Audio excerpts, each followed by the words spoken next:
चलिए हम देख लेते हैं भरवा करेले के लिए मैंने क्या क्या चीज लिया हुआ है।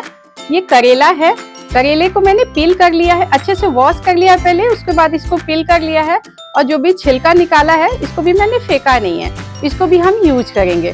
तो इसमें मैंने नींबू और नमक दोनों पर लगा करके इसको छोड़ दिया है, मतलब आधे घंटे के लिए आप छोड़ दीजिएगा, जिससे इसका कड़वापन निकल जाएगा। ये ग्रेटेड कोकोनट है, 1/4 कप मैंने लिया है। आप इसके जगह पे फ्रेश कोकोनट भी ले सकते हैं, जो पानी वाला होता है ना, पूजा वाला, उसको आप यूज कर सकते हैं। ये चॉप लहसुन है, मैंने इसको चॉप कर लिया अच्छे से। तीखी वाली लाल मिर्च है। ये पीनट है, इसको मैंने रोस्ट करके अच्छे से पीस लिया है। 3 प्याज मीडियम साइज का चॉप कर लिया है मैंने अच्छे से। ये तेल है, तेल आप कोई भी यूज कर सकते हैं, जो भी आप खाते हैं। सौंफ है, अदरक लहसुन का पेस्ट ले लिया है मैंने।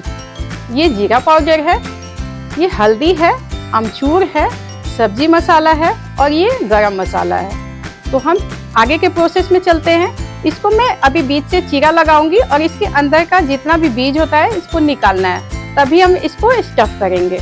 तो फिर चलते हैं हम आगे के प्रोसेस में। सबसे पहले हम करेले में से बीज को अंदर से निकाल लेते हैं। तो देखिए हम कैसे निकालना है इसको बीज से इसको चीरा लगाना है, पूरा अंदर तक नहीं लगाना है, इधर ना निकल जाए। इसको हल्के हाथों से ही आप इसको आराम से कट लगाइएगा, इस तरीके से। ये कट हो गया। अब इसके अंदर जो भी बीज है ना, इसको हमें निकाल लेना है इस तरीके से।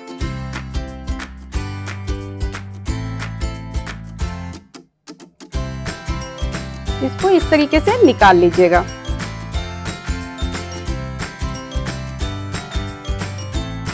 ये देख सकते हैं मैंने सारा बीज निकाल लिया है, ये सारा बीज निकला हुआ है। इसको हम यूज नहीं करेंगे, बहुत लोग यूज करते हैं, आपको यूज करना होगा तो इसको कर सकते हैं। इसको हम बाद में देखते हैं कि यूज करेंगे नहीं करेंगे। पहले ये प्रोसेस देख लेते हैं। सारे करेले को मैं ऐसे ही कर लेती हूँ, सारा निकाल लेती हूँ।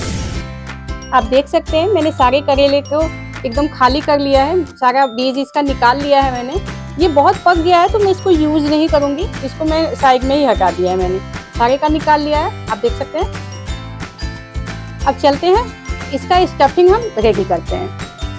पैन रख दिया है मैंने स्टफिंग के लिए, स्टफिंग बना लेते हैं। तो पैन रख दिया है मैंने, गर्म हो गया है पैन, इसमें हम ऑयल डालते हैं। ऑयल 1 TBHP इतना डाल लीजिएगा आप। स्टफिंग में ऑयल थोड़ा कम ही जाता है, क्योंकि फिर स्टफिंग अब करते हैं ना तो फिर ज्यादा ऑयली हो जाता है, तो फिर अच्छा नहीं लगता है। तो मैं ऑयल मैंने डाल लिया है, इसमें हम सौंफ डालेंगे। गरम हो गया मेरा ऑयल, सौंफ डालते हैं, इसको थोड़ा सा हम भूनते हैं। सौंफ हमारा थोड़ा सा भून गया है, इसमें चॉप हम लहसुन डाल देते हैं। लहसुन को भी हल्का भून लेते हैं। लहसुन भी हमारा ये हो गया है, भून गया है। अब इसमें हम चॉप प्याज भी डाल देते हैं। चॉप को भी हमें भूनना है अच्छे से, प्याज को भी हमें अच्छे से भूनना है। प्याज जब डाल के हम भून गए ना, इसी टाइम हमें थोड़ा सा नमक डाल देना होता है। नमक डालने से क्या होता है ना कि जल्दी से प्याज लाल हो जाता है। तो हम थोड़ा सा एकदम हल्का नमक डालते हैं अभी, और इसको भूनना है हमें।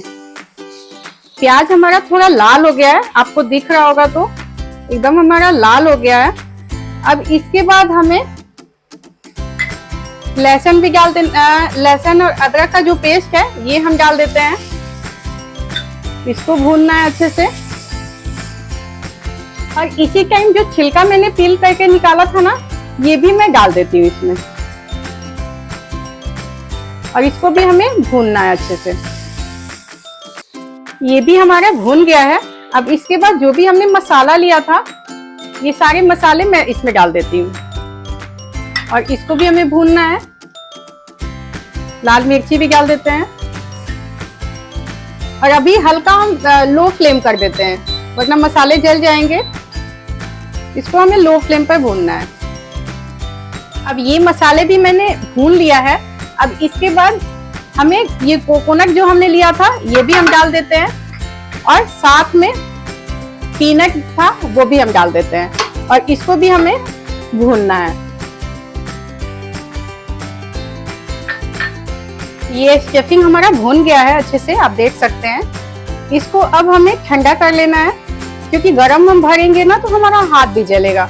तो इसको हम स्टफिंग को गैस बंद कर देती हूँ और इसको मैं ठंडा करती हूँ, फिर हम आगे का प्रोसेस दिखाते हैं। अब ये हमारी स्टफिंग बन गई है, मैं इसको निकालती हूँ।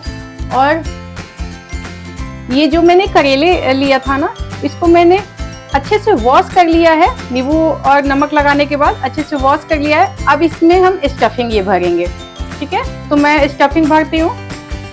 अब सारे करेले को हम स्टफ कर लेते हैं इस तरीके से। एक बार देख लीजिए मैं कैसे स्टफ कर रही हूँ।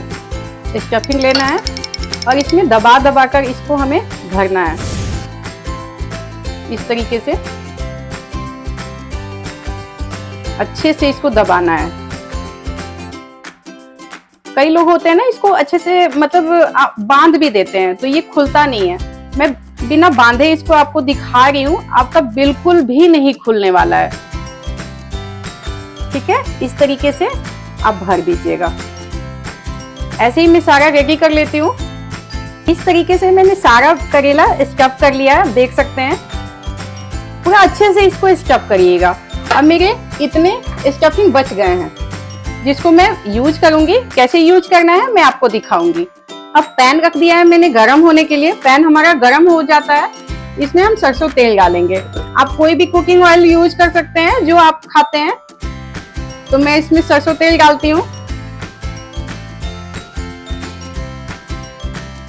ज्यादा हम नहीं डालेंगे, एकदम कम ही डालेंगे, क्योंकि कम में ही मैं इसको वो करूंगी, तलूंगी, फ्राई करूंगी। और इसमें आप बटर भी डालेंगे ना तो और भी टेस्ट इसका आएगा अच्छे से। तो मैं बटर भी डाल देती हूँ। इसको होने देते हैं गरम। पहले ये हमारा गरम हो गया है, इसमें एक एक करके ना मैं करेले को डाल देती हूँ।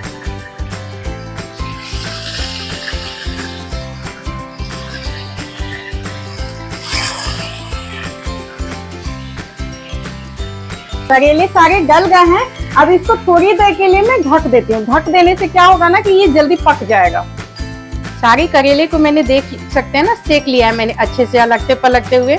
अब जितना भी एक्स्ट्रा ऑयल है मैं निकाल लेती हूँ। देख सकते हैं सारे एक्स्ट्रा जो ऑयल था ना, ज्यादा से ज्यादा मैंने निकाल लिया है। बहुत कम ऑयल मैंने इसमें छोड़ा है। ये बहुत अच्छे से पक भी गया है। अब इसमें जो हमारा स्टफिंग का मसाला जो बचा था ना, वो ऊपर से हम डाल देते हैं। मुझे अच्छा लगता है, आपको नहीं पसंद है तो ऐसे भी आप सूखा बना सकते हैं, ठीक है। इसको मिक्स करना है। मसाले मिक्स हो गए हैं। अब इसमें मैं हल्का बटर डालूंगी। बटर आपको पसंद हो तो डालिएगा।